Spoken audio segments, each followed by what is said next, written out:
Rojin Prodüksiyon ekranlarından herkese merhabalar değerli futbol severler. Ben Yalçın Araç. Bu maçın anlatımında Rojin Prodüksiyon ekranlarıyla birlikte sizlerle beraber olacağım. Van Edremit Horkom Köyü dörtlü final müsabakası öncesindeyiz. Dicle Spor, Barış Spor mücadelesi başlamak üzere. Tüm futbol severler artık yerlerini almış durumda. Heyecanlı bir bekleyiş var. Günün sonunda şampiyon belli olacak. 4 tane ekip var mücadele öncesinde. Rojava Spor, Heyselen Spor, Dicle Spor ve Barış Spor değerli futbol severler. Skor ve mağlubiyet durumuna göre şampiyon belirlenecek ve ikincilik, üçüncülük ve dördüncülükler ortaya çıkmış olacak. Artık bütün her şey hazır. Bütün koşullar tamam durumda. Futbol müsabakası için bütün her şey, zemin gayet uygun. Mücadele başlayacak. Gözler karşılaşmanın hakeminde. Harun dokundu, mücadele başladı. 2-2 de başarılar diliyoruz final yolunda. Doğrudan kaleye göndermişti topu Arafat. Doğrudan dışarıya çıktı. Şimdi out atışıyla oyun hareketlenecek. Adem oyunu hareketlendirdi. Barış Spor ekibinde değerli futbol severler. Ortalara kadar düştü top. Barış Spor ekibinde. Şimdi rakibin adına doğru gönderildi top. O noktada savunma araya girdi. Orhan göndermişti ceza alanı içerisine doğru. Arafat'tan bir voley düşüncesi. Ancak doğrudan dışarıya çıkıyor. Bir müdahale var mı diye bakıyorum karşılaşmanın rakibine. Hayır dedi.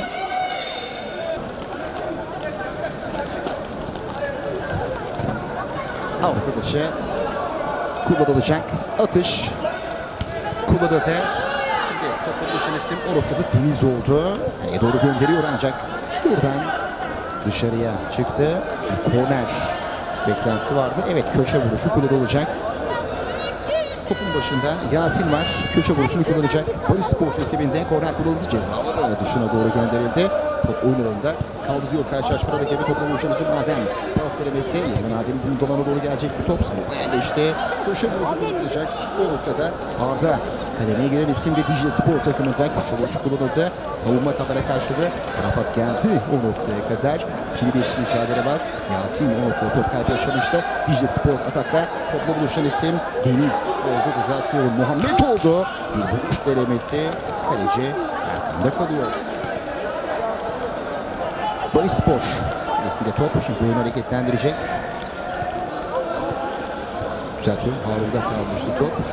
Yasin. Baskı Arafat'tan o noktada Deniz geldi. Baskıya dahil oldu. Dicle Spor rakiplerinin ortalarına kadar taşıdı topu. Ancak buradan dışarıya çıkıyor. Out. Out atıcı hemen kullanıldı. Yasin uzun bir top gönderdi. Topla buluşan isim Deniz oldu. Doğru dönülen topta Kaleci Erkan topun kontrolünü sağlamayı başarıyor kalesinde.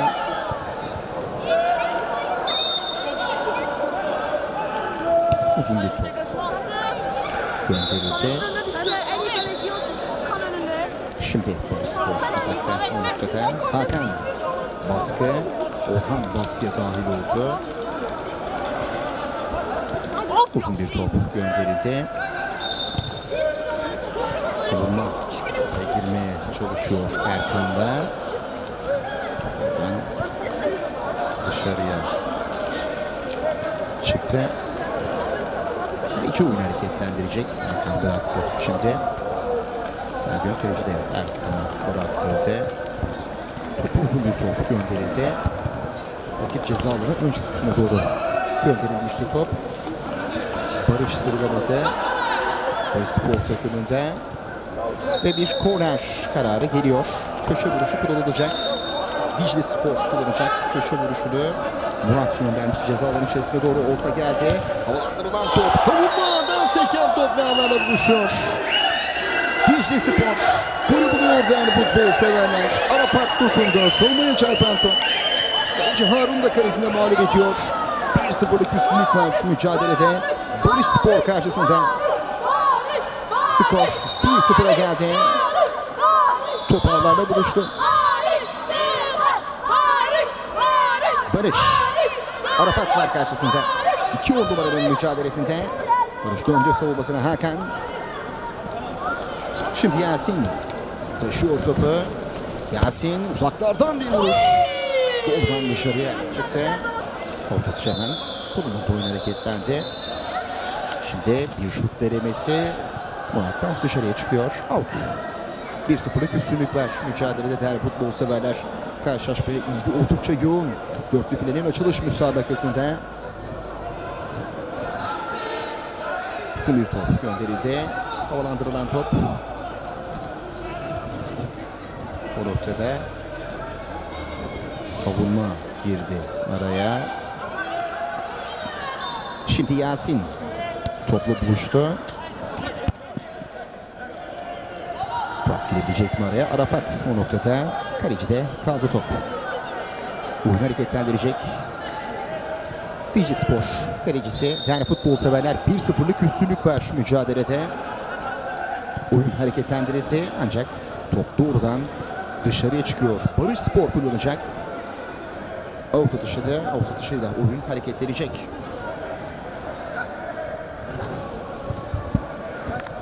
Şimdi hareketlendi. Murat sıyrılabilecek mi? Sıyrıldı. Orhan baktı kaleye, çaprazda. Orhan kaleye yönlendirdi. Dışarıya çıkıyor. Orhan'ın vuruşu dışarıda. Out atışı gerçekleştirilecek. Hücum hattında şu ana kadar Barış Spor istediği hücum aksiyonlarını sağlayabilmiş görünmüyor. Dicle Spor karşısında savunma anlamında Dicle Spor, Barış Spor savunmasını rahatlıkla şu dakikaya kadar geçip işler yaptığını söyleyebiliriz. Mücadelede bu arada yerde kalan bir isim var Barış Spor takımında. Evet, şimdi kalktı. Oyun yeniden hareketlendi. Dicle Spor atak girişiminde derinlemesine bir pas düşüncesi. Bu noktada Samet'ten şut geldi. Arafat'tan savunma girdi araya. Dicle Spor yaralarına kadar düştü top. Barış ikili bir sıkıştırma Barış'a. Sıyrılabilecek mi? Barış dönüyor savunmasına. Şimdi Barış Spor atakta baktı ceza alanı içerisine ancak savunmadan çok soğukkanlı bir müdahale. Murat yerde kalıyor değerli futbol severler. Deniz Özkır o noktada atak hazırlığındaydı. Murat ayak koydu ve sonrasında da faulle durduruldu. Oyun hareketlendirilecek. Kazanda. Şimdi ortalama kadar Murat şu dakikaya kadar Dicle Spor'u en hareketli, en kreatif ismi olduğunu söyleyebiliriz. Dicle Spor yeniden atakta o noktada Muhammed vardı. Ve karşılaşmada rakibi yapılan ilk hamleye faul kararını verdi. Tehlikeli noktadan kullanılacak serbest vuruş atak yolu sol tarafta. Dicle Spor adına ceza alanı içerisinde bir hareketlilik var. Ceza alanı içine doğru ancak isti top doğrudan dışarıya çıkıyor. Out atışı kullanılacak. Barış Spor özellikle hücum hattında Barış'tan verim almaya çalışıyor. Yasin'in bindirmeleri var. Orta alanda ikinci ve üçüncü bölge geçişlerinde. Yasin uzun pası Barış'a. Barış baktı kaleye. Uzaklardan bir vuruş yaptı. O noktada ilk hamlesini elinden kaçırıyor ancak topu önünde tutmayı başardı. Uzun bir top gönderiyor. Gelişi güzel şekilde. Birincisi Barış Spor kalesi Harun'a kadar geldi. Bu arada top arada buluşuyor. İnanılmaz bir an. Şanssız bir an, talihsiz bir an Barış Spor kalesi için. Bütün herkes, ben dahil kalecinin topu kontrol ettiğini zannettim ancak talihsiz şekilde, şanssız şekilde top arada buluşuyor. Skor 2-0'a geldi. Hem Barış Spor hem Dicle Spor oldukça şaşkın bu golde. Şanslı olan taraf Dicle Spor oldu, bir vuruş dışarıda. Futbol sahalarında ender görülen bir pozisyondu. Top ağlarla buluştu değerli futbol severler. 8. dakikada geldi bu ikinci gol. Dicle Spor hanesine yazılıyor. Şimdi topla buluşan isim Arafat. Sıralabilecek mi? Ancak o noktada Deniz baskısı var. Deniz Yüzgüleç. Evet.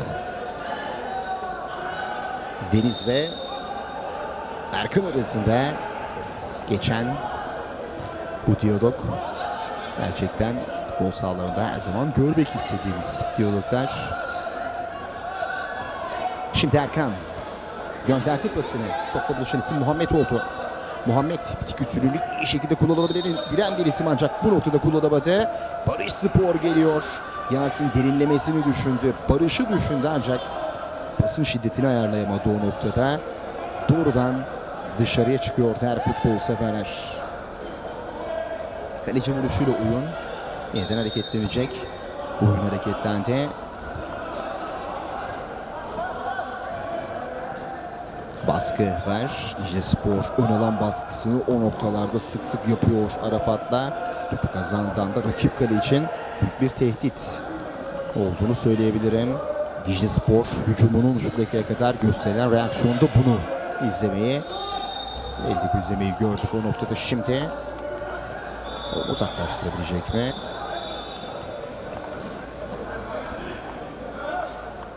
Barışspor savunması uzaklaştırıyor. Topu ortalarına kadar sekti. Topla buluşan isim Murat, pası Arafat kaleye doğru gönderdi. O kalesinde dokunuyor topa. 2-9 numaralı mücadelesinde Muhammed topu kazandı. Topu yine biraz fazla girdi. Farklı şekilde out'a çıkıyor. Bu şut denemesi. Değerli futbol severler, Rojun prodüksiyon ekranlarında maçın ilk yarısında sizlerle beraberiz. Müsabaka devam ediyor. 2-0'lık Diclespor üstünlüğü var. Dörtlü finalde değerli futbol severler. Günün sonunda şampiyon belli olacak. Van Edremit Borkum köyü geleneksel futbol turnuvası dörtlü finalinde. Murat. Şimdi Muhammed.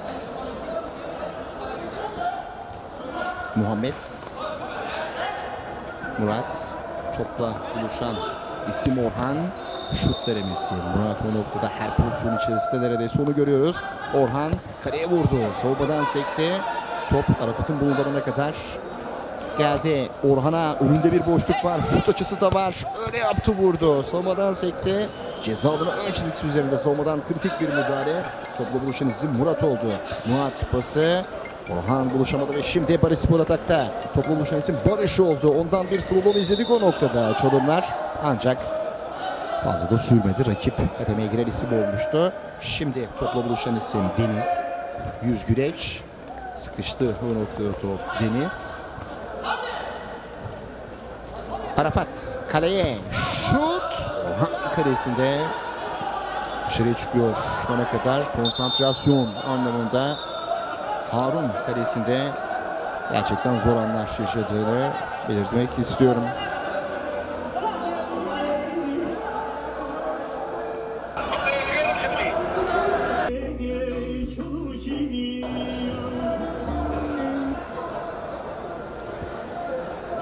Serbest vuruş kullanılacak değerli futbol severler. Diclespor takımında topun başında Murat'ı görüyorum. Atış kullanıldı. Barajdan sekti top. Korner. Murat topun başında olan isim. Ceza alanı içerisi kalabalık. Arafat top istedi. Ceza alanı içerisinde penaltı noktası üzerindeydi ancak o noktadan açıldı. Bir şut denemesi. Oradan dışarıya çıktı. Bir kez daha kullanılacak. Bu köşe vuruşu. Korner kullanıldı. Kavisli bir top. Harun bu kez yumrukladı topu. Vuruş dışarıda. Şimdi Barışspor savunması uzaklaştırdı. Ancak geliş güzel şekilde dışarıya çıkıyor.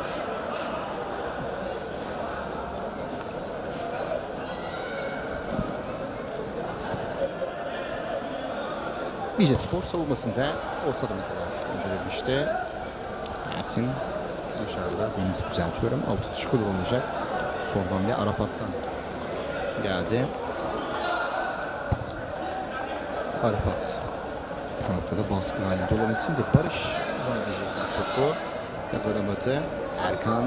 Erkan o noktada fiziksel üstünlüğü şu dakikaya kadar en iyi kullanan isimlerden savunmada iyi işler yaptı. Diclespor takımında değerli futbol severler.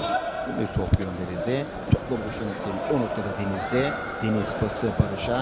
Barış savunma arasında 5 kişinin arasında ancak öncesinde yapılan hamleye faul kararı geldi. 10 numaralı formasıyla birlikte Barış topun başında. Kaleye vuruşu.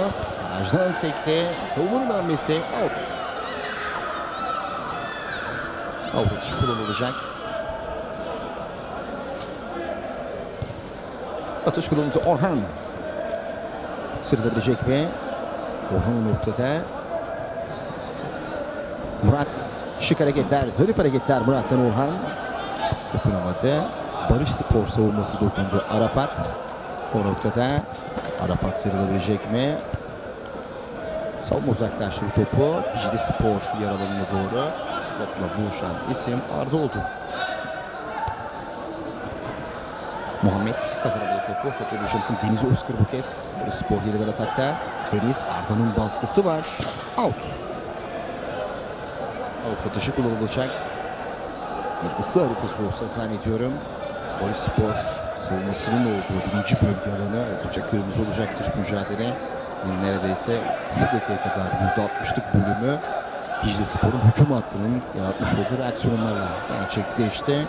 2-0'lık üstünlük var mücadelede. Harun'un yemiş olduğu talihsiz gol sonrasında fark 2'ye yükselmişti. Savunmanın gelişi güzel şekilde Barış Spor kalesine göndermiş olduğu topla birlikte. Şimdi Barış Spor savunması uzaklaştırdı, hareketlendirdi oyunu. Topla buluşan isim o noktada Deniz Özkır. Arafat'ta kaldı. Orhan pas bekleyenler arasında ancak savunma girdi araya. Savunmada müdahaleyi gerçekleştiren isim alındı. Uzatıyorum Hakan'dı Spor takımında. Yasin şut denemesi Erkan'dan sekti. Arda karşısında Hakan'ın şimdi Murat kezi savunmasına geldi. Müdahaleyi gerçekleştirdi. Topla buluşan isim Barış Spor savunmasında. Top bu arada Yasin. Rahat bölgede herhangi bir baskı, tehdit yoktu. Yasin Orhan üzerine gelince Orhan'ın hamlesi başarılı. Savunma girdi araya. Topu o noktada sıkıştı. Uzaklaştırıyor Dicle Spor. Savunması. Gözler karşılaşmanın hakeminde bu arada. Evet, ilk yarının düdüğü de geliyor değerli futbol severler. 2-0'lık Dicle Spor üstünlüğüyle tamamlanıyor mücadelenin ilk yarısı. Ve karşılaşmanın ikinci yarısıyla yeniden sizlerle beraberiz. Düdük geldi, mücadelenin ikinci yarısı başladı. 2-2'de karşılaşmanın ikinci yarısında başarılar diliyoruz. Bakalım Barış Spor ikinci yarıya nasıl aksiyonlar alarak başlayacak. Neler yapacak ikinci yarıda? Skor fark 2-0'lık üstünlük var. Dörtlü finalde değerli futbol severler. Orhan şut denemesi. Harun bir kez daha yeniden kaçırıyor. 3-0 oluyor skor değerli futbol severler. Günün en talihsiz ismi kalesinde üzerine gelen ikinci şutu da bu şekilde ağlarla buluşturdu. Talihsiz bir an. Finalde 3-0'lık üstünlük var mücadelede. Sahte vuruşu bir kez daha gerçekleşti. Harun, Orhan'ın vuruşu sonrasında Harun uzandı ancak top kaleye doğru yönelmişti. Out atışı kullanılacak Barış Spor tarafından. Uzun bir top gönderildi. Şimdi topla buluşan isim Deniz Yüzgireç. Yasin Arda yanında. Yasin Orhan baskıya geldi. Hakan savunmasında pas istedi. Barış Spor takımında savunma uzaklaştıramadı. Barış Spor takımında değerli futbol severler Adem ortada hamleyi gerçekleştirmek isteyen isim olmuştu. Ramazan oyunu hareketlendirecek kalesinde. Uzun bir top gönderildi orta alana. Orta alana geçti rakip kalenin ceza alanı çizgisinde savunma karşılamıştı. Muhammed pas denemesi. Hakan.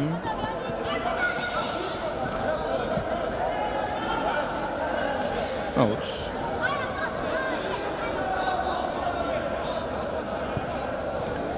Oyun hareketlendirilecek Barış Spor tarafından. Karşılaşmanın hakemi o noktada hızlansın dedi. Bir de oyuncu değişikliği var. Barış Spor takımında Hakan oyundan alındı. Değerli futbol severler. Şimdi Deniz çaprazdan bir şut. Direğe de çarpan top out'a çıkıyor. Out atışı kullanılacak.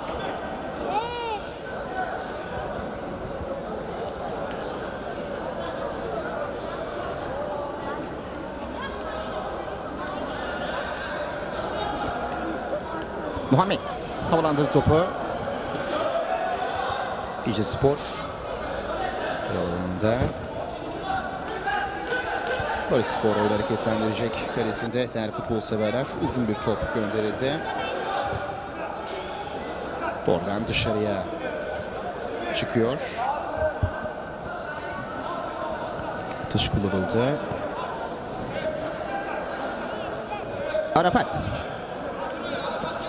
Arafat yerde kaldı. Karşılaşmanın hakemi pozisyona yakın. Foul düdüğü geldi. Dicle Spor kullanacak serbest vuruşu. Arafat o noktada yerde kalan isimdi. Serbest vuruş Dicle Spor tarafından kullanılacak. Deniz Arafat'ın yanına geldi. Yasin aynı şekilde Arafat'ın yanına gelen isimlerdi. Rakibinden özür dilediler. Sağlık durumunu da sordular.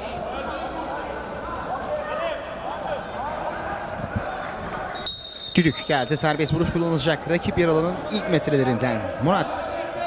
Doğrudan kaleye ancak farklı şekilde dışarıya çıkıyor. Murat'ın gönderdiği bu şut. Barış Spor oyun hareketlendirecek. Oyun hareketlendi şimdi. Yasin.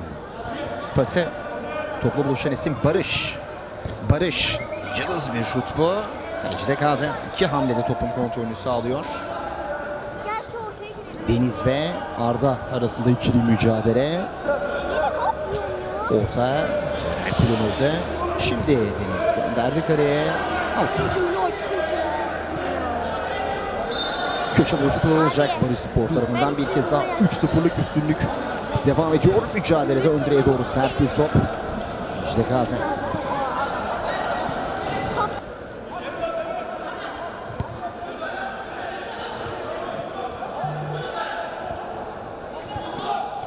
Baskı. Orhan yerde kaldı. Devam diyor. Mücadelenin hakemi Harun oyunu hareketlendirdi. Şimdi bu şut denemesi. Kaleye doğru boşluk kaldı. Savunma girdi araya, uzaklaştırıyor. Yani Ömer doldurdu içeriye doğru. Out. Dicle Spor kullanacak. Out atışı da.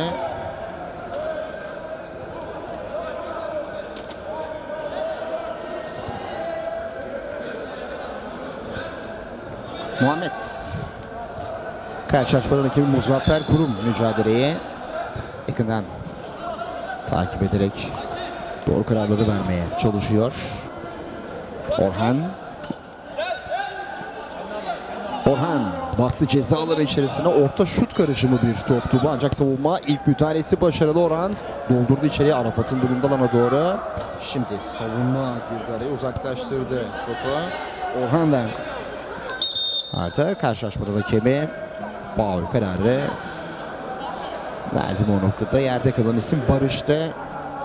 Barış Spor takımında değerli futbol severler.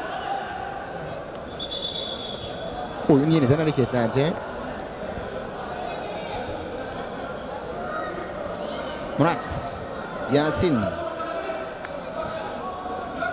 Muhammed de o noktada baskıya dahil olan isim olmuştu. Bet, Orhan faul diyor. Mücadelenin hakemi. Serbest vuruş kullanılacak. Deniz topun başında olan isim. Deniz pas olarak kullandı. Şutu savunmadan döndü. Bir karambol o noktada. Orhan girdi araya. Toplu buluşan isim Barış Spor takımında Adem olmuştu. Yasin, Orhan yeniden Muhammed yanında.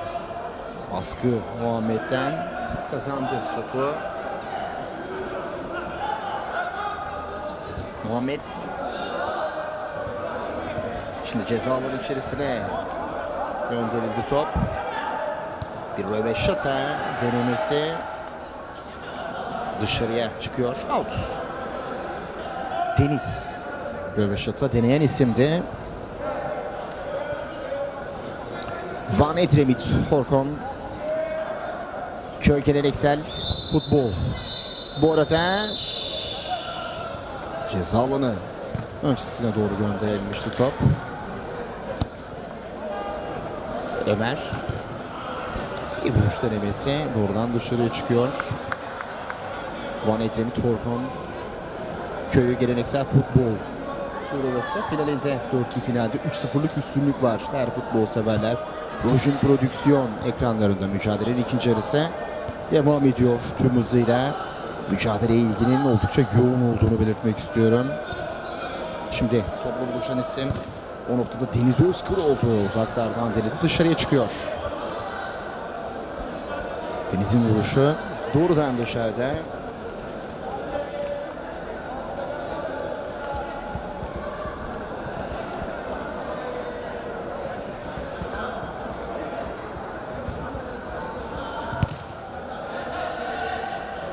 Barış Oğlan'da. Şimdi baskı. Uzun bir top. Dicle Spor yarı alanına doğru. Arda riske girmedi, kalecisiyle oynadı. Uzun bir top gönderildi. Dicle Spor takımında Arafat yerden ceza alanı içerisine doğru. Savunma bir topuk pası denemesi. Topla buluşan isim Yasin. Birinci rakibinden sıyrıldı. İkinci rakibi orta alanda. Arda baskıya giren isim oldu. Dicle Spor takımında Muhammed sıyrıldı rakibinden. Devam kararı oynatıyor. Karşılaşmadaki avantaj kuralını o noktada uyguladı. Şimdi Muhammed pası. Topla buluşan isim Orhan. Baskı Deniz'den. Barış'ın bulunduğu ana kadar geldi top, atak yönü. Sol tarafta Barış Spor. Kalecinin ayaklı hamlesi uzaklaştırıldı o noktada. Şimdi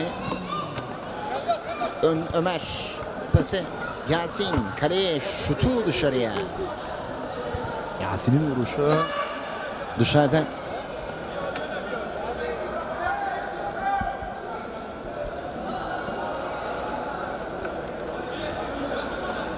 Arda. Arafat. Murat. Onun pası. Şimdi Arafat yerden gönderdi. Savunmanın hamlesi. Top dışarıya çıktı. Köşe vuruşu kullanılacak.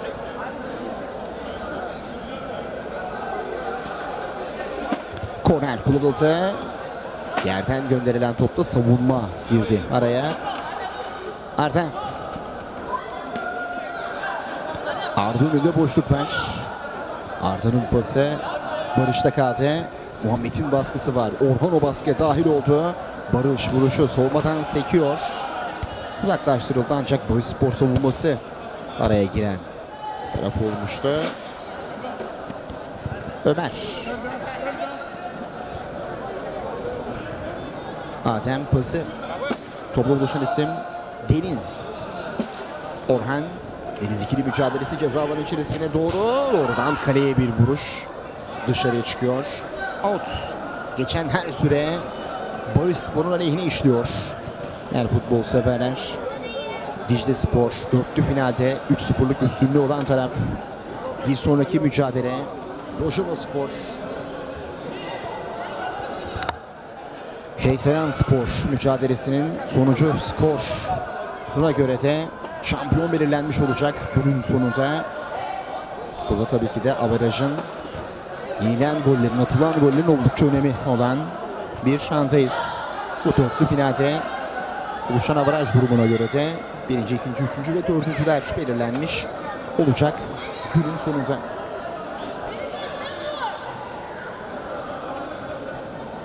Uzun bir top gönderildi. Doğrudan az farklı dışarıya çıktı top. Dicle Spor oyunu kaleci vuruşuyla hareketlendirecek. 3-0'lık net bir skor var. Uzun bir top gönderdi Erkan. Kaleye doğru Harun elinden kaçırdı. Günün en şanssız isimlerinden. Harun kalesinde Murat. Muhammed yanında. Muhammed çaprazdan vuruş. Top ağlarına buluşuyor. Gol geliyor bir kez daha. Top ağlarına buluşuyor. Muhammed bu kez Dicle Spor'da sahneye çıkan isim. 4-0 oldu. Skor 4-0'a geliyor. Muhammed atak yönü sağ tarafta ilerledi. Kaleyi çaprazdan karşısına aldı, vuruşunu yaptı. Harun'u kalesinde mağlup ediyor. Skor 4-0.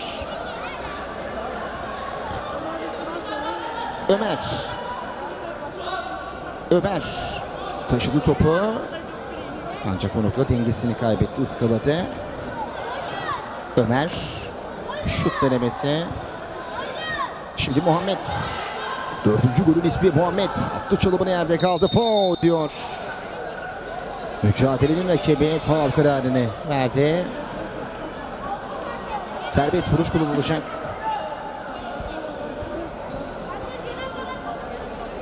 ...4-0'lık net bir skor var mücadelede. Orhan. Etkili vuruşlar olan bir isim. Havalandırdı. Kaleye doğru gönderdi Orhan. Parmakların ucuyla müdahalesinde. Dışarıya çıkıyor korner. Doğrudan kaleye yönelen topta. Şimdi köşe vuruşu kullanılacak. Korner doğrudan kaleye, ön direğe doğru. Bir kez daha savunmanın müdahalesi olduğunu belirtti karşılaşmanın hakemi. Ön direkte Ömer müdahaleyi gerçekleştirmişti. Muhammed içeriye girin dedi takım arkadaşlarına. Orta geldi. Sonuçta bana çarpınca. Evet, bana çarptı. Evet, hakem atışıyla oyundan hareketlenecek şimdi. Erkan baktı ceza alanı içerisine, sert bir top. Son müdahale Ömer'den, köşe vuruşu kullanılacak Dicle Spor tarafından. 4-0'lık üstünlük var. Murat bana bırakın dedi takım arkadaşlarına. Ceza alanı içerisi oldukça kalabalık. Savunma önlemlerini iyi almak zorunda Barış Spor şu dakikalarda. Uzun bir top gönderildi. Faul diyor. Mücadelenin hakemi. Barış Spor kullanacak serbest vuruşu. Yasin sarıldı. Ahmet karşısında havalandırdı topu. Sıyrılma çabası içerisinde.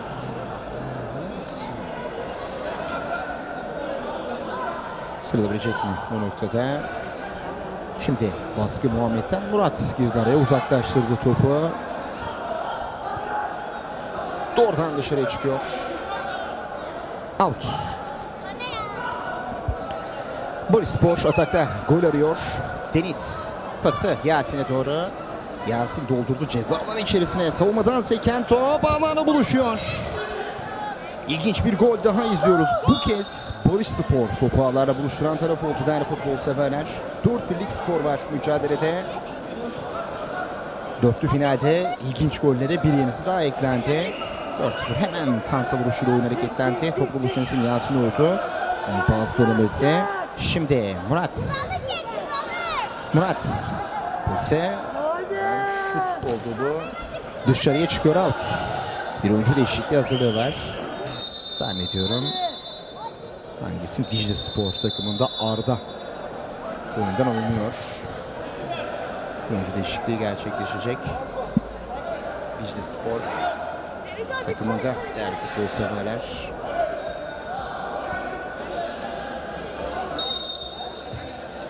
Oyun hareketlendirildi.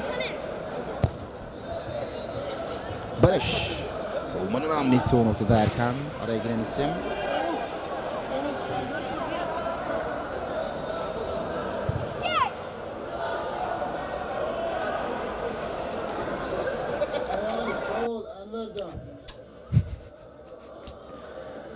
Evet, Barış yerde kalan isim olmuştu. Şimdi kalkıyor. Buraya geçebilirsin abi. Köşe vuruşu kullanıldı.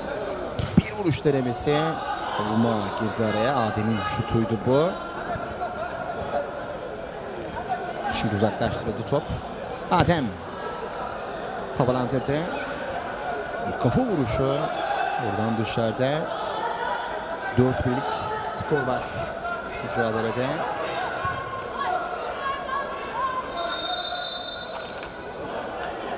Murat hareketlendiriyor oyunu. Uzun bir top. Savunma kafayla karşıladı. Arafat. Deniz. Uzun pası. Doğrudan dışarıda. Barış yetişemedi. Deniz'in topuna.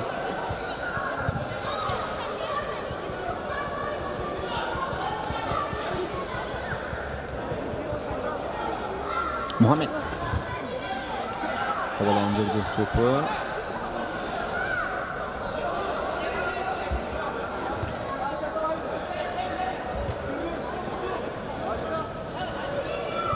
Uzun bir top geldi şimdi. Rakip alanda Arafat yerden gönderiyor dışarıya. Arafat'ın vuruşu. Doğrudan dışarıda. Deniz. Oynadı.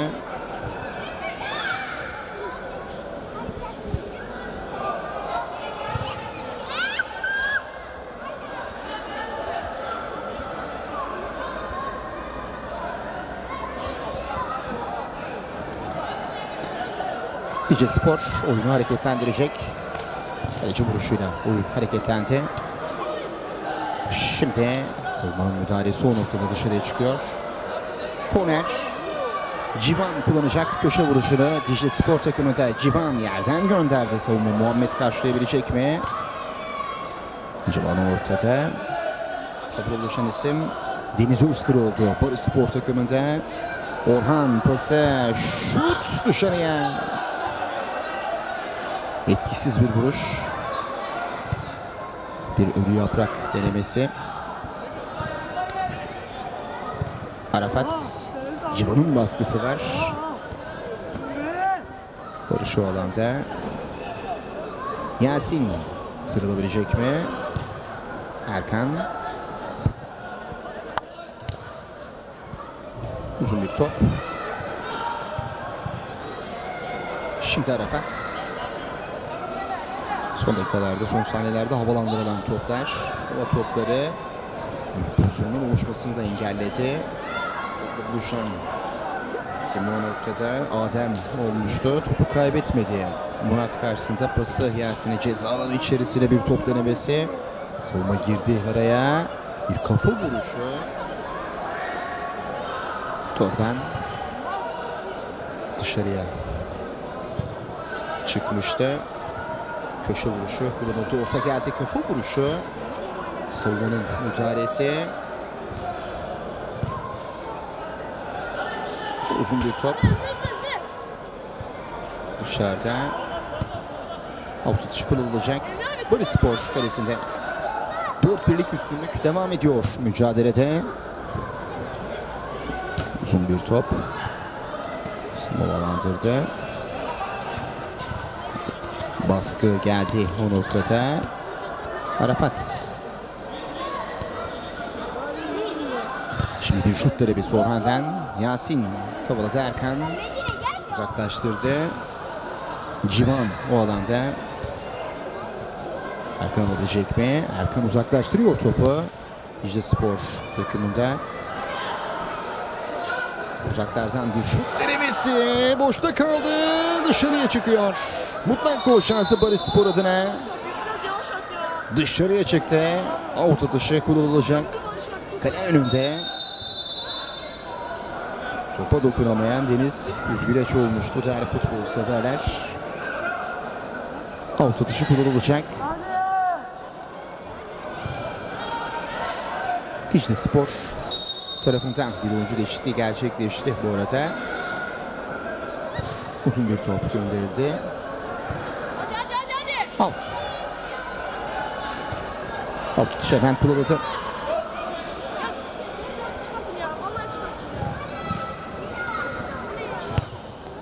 Ömer.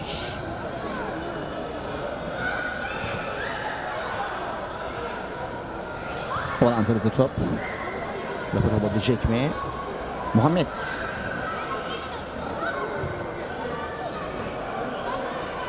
Baskı. O noktada sıyrıldı birinci rakibinden. Pas denemesi. Barış Spor hata var.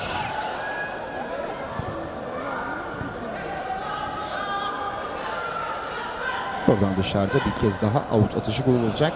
Barış Spor tarafından değerli futbol severler. Rujin prodüksiyon ekranlarında dörtlü finalde Van Edremit Horhom Köyü finalinde, o finalinde sizlerle beraber olmaya devam ediyoruz. Şimdi Yasin'in pas denemesi yeniden Deniz'in bulunduğuna geldi. Deniz baktı, kaleye vuruşu farklı şekilde out'a çıkıyor ancak bir müdahale olduğunu belirtiyor. Mücadelenin hakemi köşe vuruşu kullanılacak. Korner kullanıldı, orta geldi. Boşta kalan top. Diclespor savunmasındaydı. Yeniden Adem'in bulunduğuna bu kez onun vuruşu. İyi şut ancak savunmadan sekti. Topları düşen isim Deniz Özkır. Cezaları içerisine. O noktada dokunamıyor Barışsporlu. Deniz Yüzgüreç. Önde baskı devam ediyor Barışspor takımında. Deniz'in vuruşu doğrudan dışarıda.